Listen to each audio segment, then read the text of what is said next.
Alright, greetings and salutations. My name is Comic Fire, and welcome back for more Shin Megami Tensei Digital Devil Saga.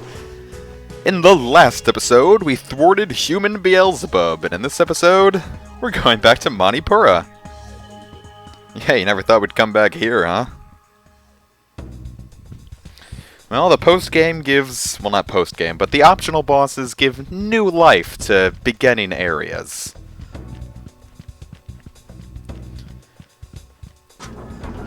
Not necessarily in any sort of creative way, just sort of as a waypoint for the new areas. I bet you loved the Spadastana waterways, right? Well, here's the Manipura waterways. Yeah, the next two dungeons are totally gonna be waterways. Now, I used some Astoma spray there because it keeps the enemies away until minimum solar noise. So use it right when it hits minimum solar noise so you can maximize your time. Now, this is where I did a ton of level grinding, and it's where I'd recommend anyone would do their level grinding. Set up any character you want with Tentara Fu and Insatiable, and watch as your levels fly up in this hallway. Because the most common enemy in this hallway is a group of 3 Titanias. Devouring them gives you a metric ton of AP. It's great. I level grind here for 5 hours, and it was honestly enough to propel me through the rest of the super bosses.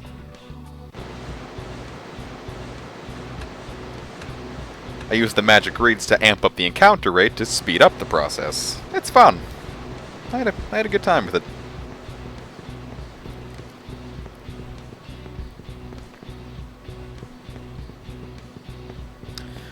Now, I find that the Manipura waterways are less annoying than the Spadastana waterways, because since it's not a full dungeon, what you want is very concise. Pretty much anything you could want is right in your way. It's pretty linear. Except a bit later in, but we know we'll burn that bridge when we get to it. Anyway, we have a Soma and a luck noise. And another luck noise, because there were 2 luck noises in that chest. Also, when you're farming in the Titania hallway, as it's well known, you have a chance of running into an enemy called the Arahabaki. Pretty sure I'm butchering that pronunciation, but whatevs. They're frequently found as reinforcements in this dungeon. Now, if you want to make those guys a joke, put on Kakaitis, and you'll be just fine. Now, that blue wall behind it had nothing but a damage trap and an encounter with 3 Shikiyojis. Which is, not my modus operandi. Prefer not to get into a scrap with those guys.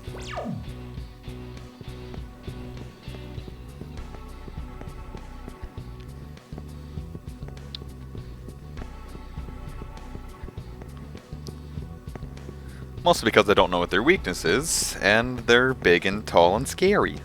So I'm always afraid they're packing like Mamuto on or something, but they're probably not.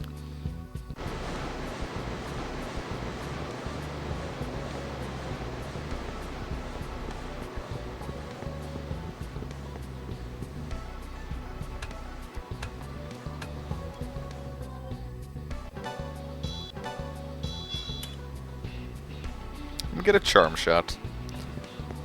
Which, I don't know, if you use a gun, I guess it's fun. I don't know, I just found it kind of fun to use gun. Now that I was, like, level grinding and I can experiment a bit with what I could do. Not have to worry about really surviving all that much. It's just fun to see what's gun weak.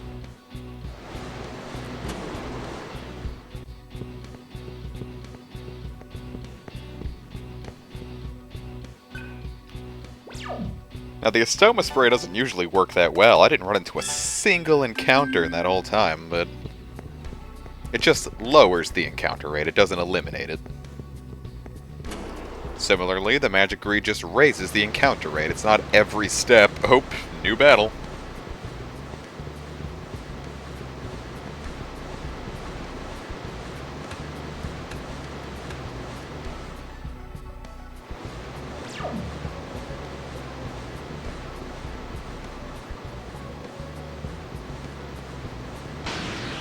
as you can see, enemies.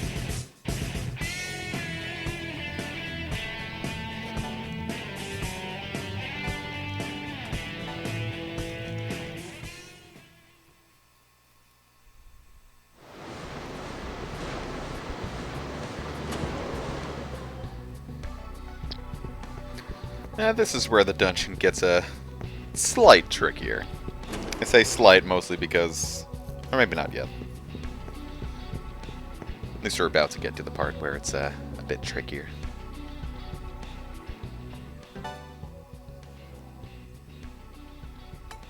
I didn't realize that I was actually checking in my memory card, you know, like the PS2 browser thingamadoodle. Trying to make some room for new save files for other games, but I didn't realize how much space Digital Devil Saga's save icons took up. Like, usually other games are like 67 or just like double-digit kilobytes. Digital Devil Saga's got like 304 a save file, and that's even bigger than Digital Devil Saga 2's, which is weird. I don't really know what determines how many kilobytes are used in a save file. And here I'm showing off what my movesets are, and mostly they're the same. Actually, no, they're not the same at all. I've got Null Death on everyone now, and stuff like Debilitate, Zakaja, and Zakunda. Because this is about the point of the game where Debilitate is going to be great, since, you know, why wouldn't you drop all their stats at once instead of casting like 4 Makondas, 4 Rakundas, 4 Tarundas? No, just cast 4 Debilitates. It's a catch-all.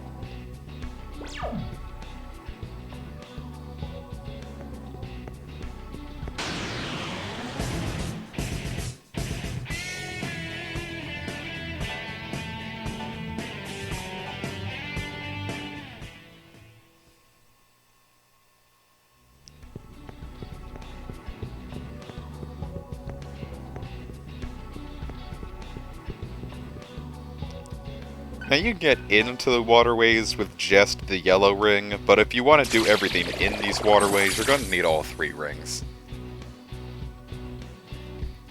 Since a lot of items are behind blue walls, the boss is behind a red wall.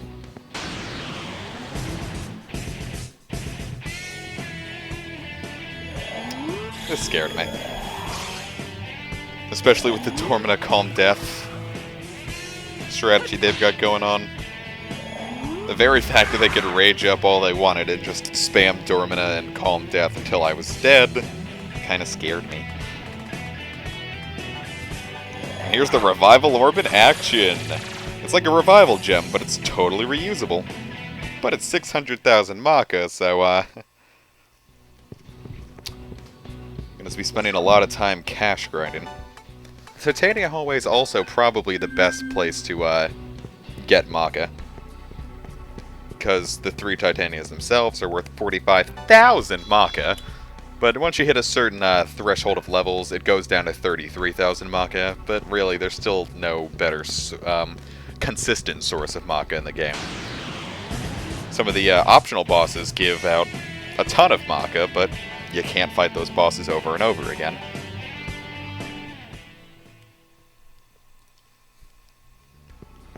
Titania's also drop Theory Cells, which are worth 60,000 Maka a pop at max solar noise.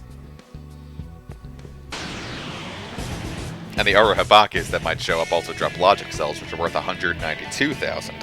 And they also drop Vital Noises in case you want to farm up your farm up your Vitality.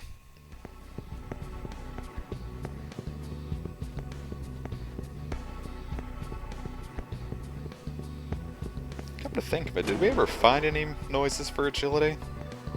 Probably did. Of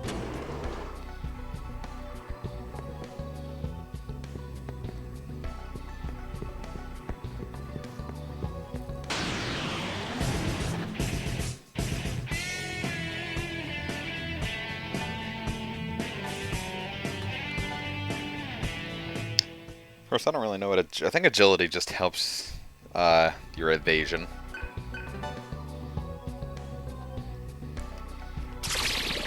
That's one of those stats that always confuse me in games, because like every game has like their own idea about what agility does.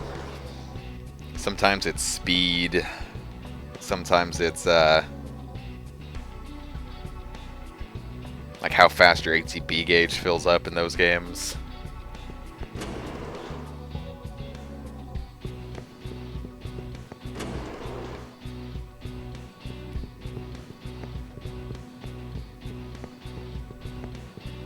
Well, I think like in Final Fantasy, like the original one, in all of its remakes, it's like how many hits you get.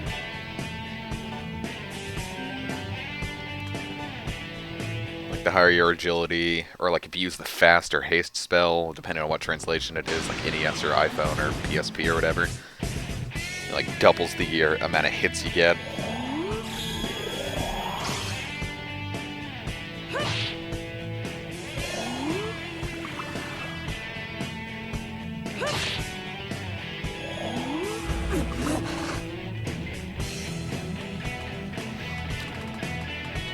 And then another one of the stats that confuses me is luck. I know in some games it just doesn't do anything, but in other games it's like your chance to get criticals, stuff like that. Excuse me. I think in this game it is your chance to avoid crits, get crits, stuff like that. Not the worst thing in the world, I guess.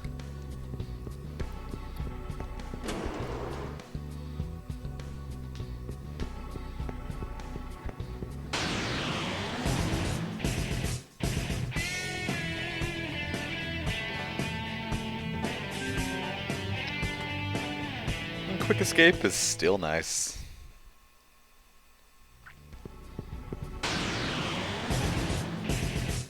Kind of reminds me of Ape Escape, which is a series I still wish was going on. HD Ape Escape. Gritty realism.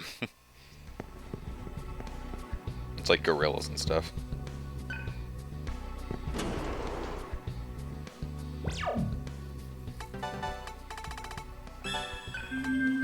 HD graphics. And a gritty storyline involving, I don't know, it'd be like Rise of the Planet of the Apes or something with nets. Boy, you know what would just make me the happiest guy alive? A Donkey Kong 64 remake for the Wii U. I'd sell it for the 3DS, but I don't really know. I'd like it on the go. Having it on the Wii U, that would be cool too. My original stipulation for getting a Wii U was I wouldn't get one unless Donkey Kong 64 HD became a thing.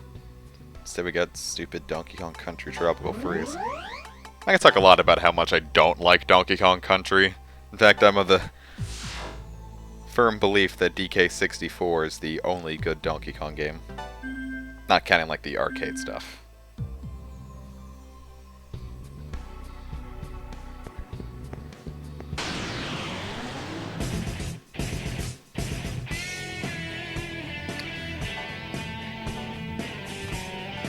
The Astoma Spray giveth, the Astoma Spray taketh away. I wonder what this could be. Oh, hey there, buddy. Just been chilling out in the sewers this whole time? Hoping someone would find you in here? Alright, and this is the fly form of Beelzebub, and potentially one of the hardest bosses in the game. Assuming you don't know what to do. And by assuming you don't know what to do, I mean not bringing null death. If you do not have null death, you're gonna have to keep an anti-death shield up at all times, which just isn't feasible sometimes. Now, on the elemental front, well, on the attacking front, he can do a physical attack, which doesn't really have any sort of high chance of critting or anything. He's got Maziodyne and Mazondyne, so if you're going to bring Gale and Argilla, they need Elect Resist and Force Resist.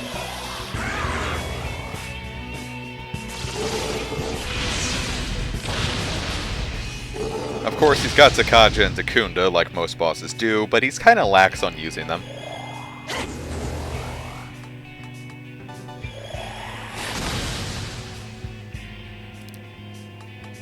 And this is definitely one fight where it might seem easy at first, but the second you lose control, you'll start tumbling out of control.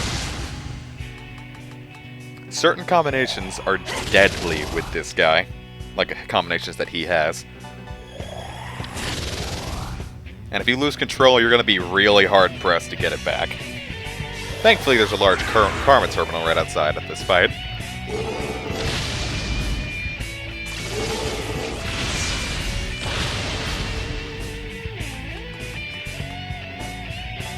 And Ragnarok, which is an awesome skill. Drops their defenses, too. But of course, you don't want to drop it too low because it'll trigger him to use Takunda.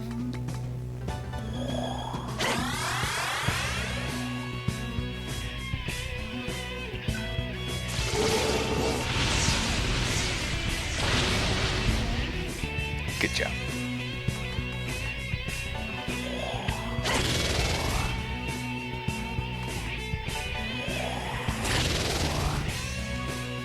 Now, Gale has really no attacking moves of his own, so he's just the utility guy. And Argil is my physical attacker.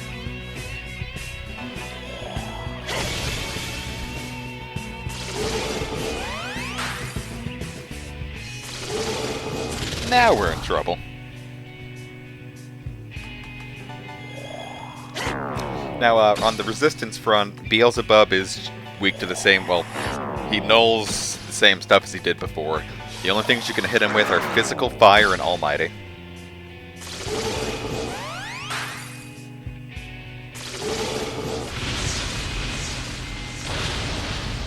Ow.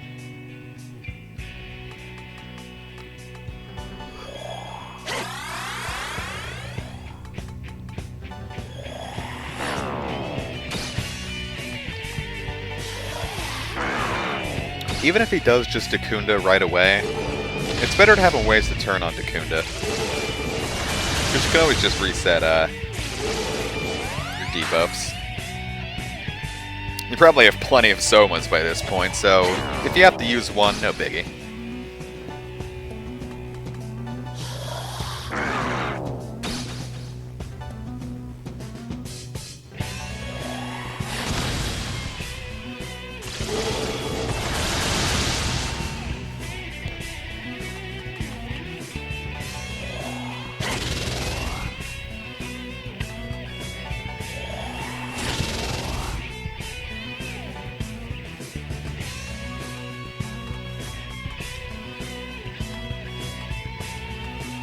You got sort of cocky here.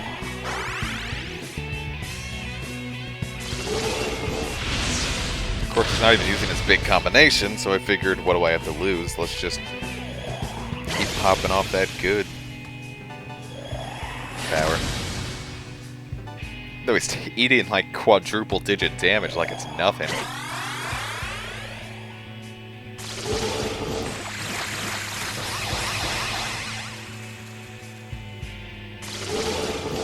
Usually uses Mamuto on after that, which is not the reason you want death null death, but it can't hurt.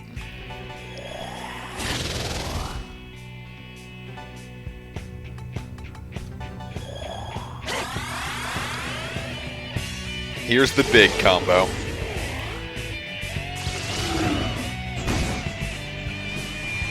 That's his Death Flies. And he uses Makakaja right in front of it, makes it even worse.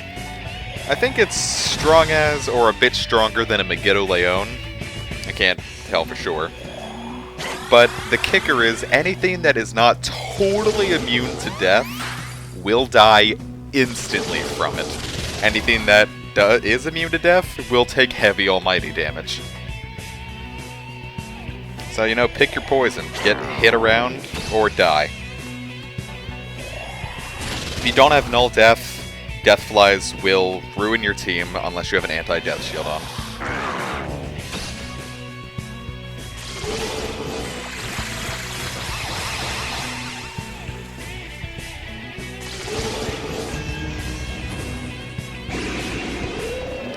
At this point in the game, Medea Rama isn't going to cut it anymore. Medea Rahan, Salvation, or just don't. Or just don't heal, you know? Don't even bother.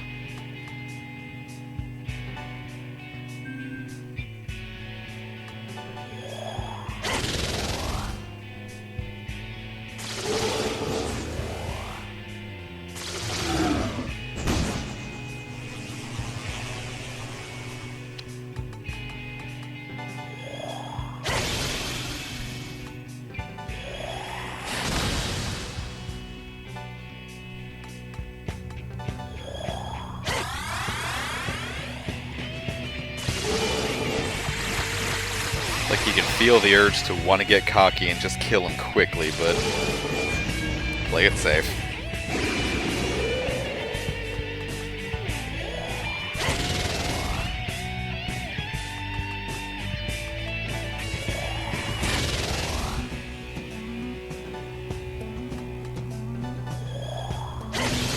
And there goes the Wicked King.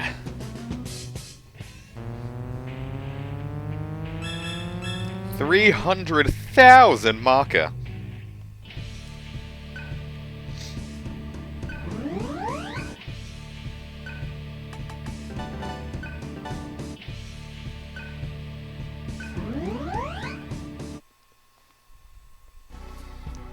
And for defeating him, we get nothing.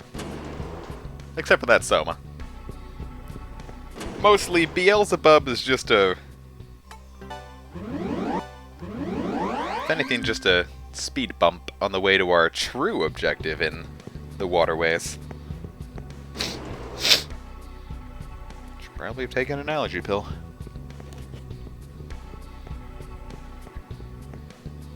I got the seasonal allergies, you know, spring, summer, fall, and winter.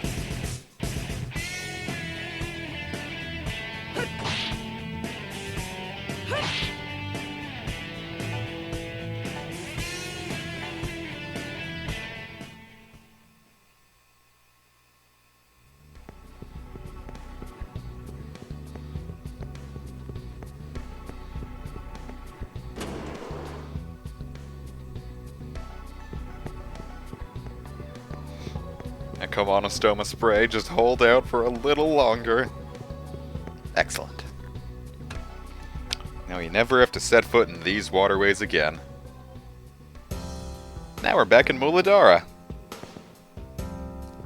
What were the Maribel doing with waterways connecting to our base? Of course, they probably didn't have any yellow keys, so... unless they explored through coordinate 136. Seems like it'd be a big old waste of time for them.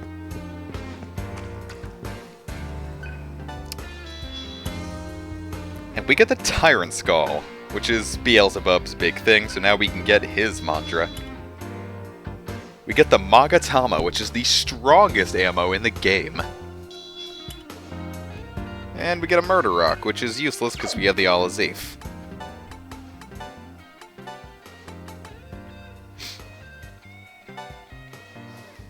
This thing rips through enemies with gun.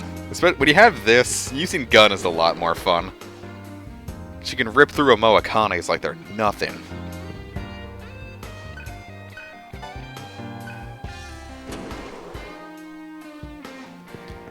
The door is locked, so let's just unlock it, which means locking it was kind of a pointless venture, I suppose. From a gameplay perspective. From a defense perspective, yes, I don't think the Maribel would have made it through. Locked doors stop everybody.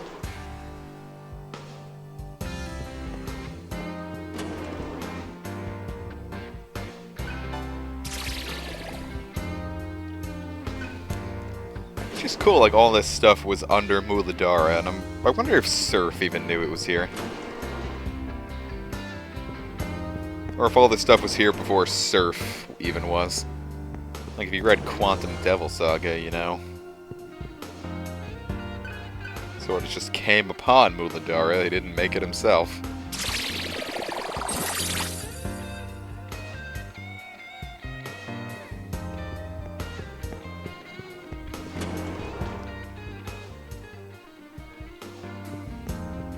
I don't know, with all this stuff, with all the colored walls and everything. I'm thinking Surf couldn't have really made it much into Muladhara himself.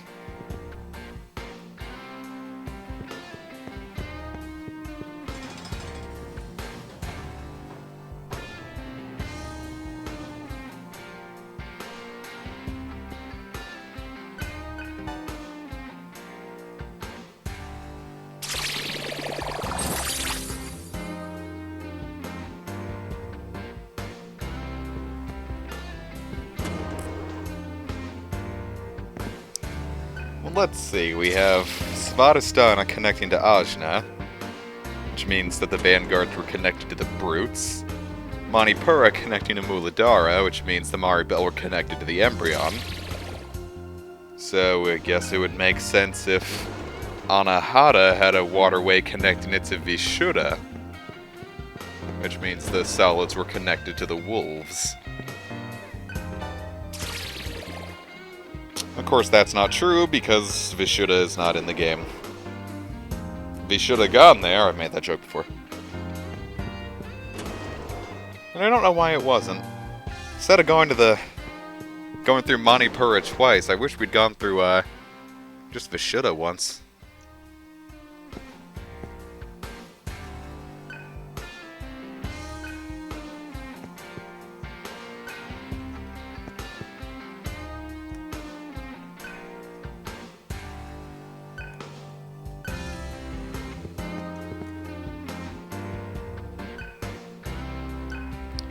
Alright, Heat, that obsession with Sarah's borderline creepy. Oops.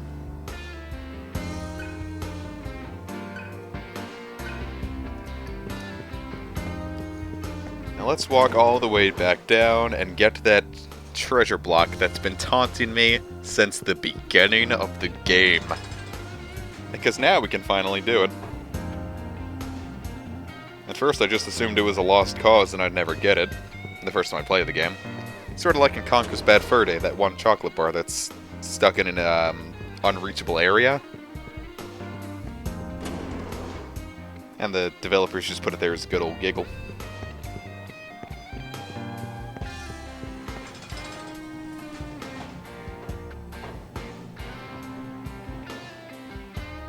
Of course, I don't know, with Rare, you could probably, like, glitch through it. Here we go. Whatever it could be. And we get a great chakra.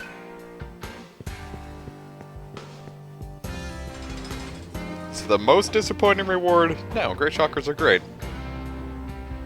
Even though I never end up using it. I never ended up using that. Spoiler alert. Yeah. Oh well, I guess when I fight the Demi-Fiend I'll use it.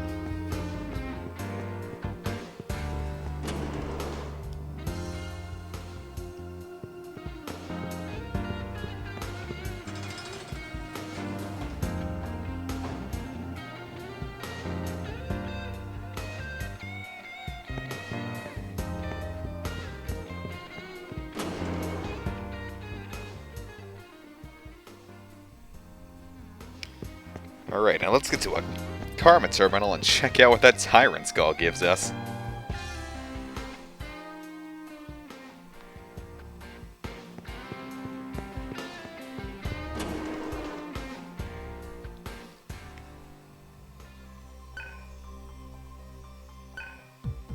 We get the High Priest mantra.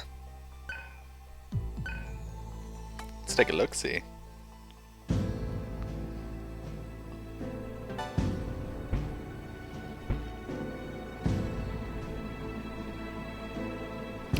We get Death Flies and Repel Element. Repel Element, you know, being pretty self-explanatory.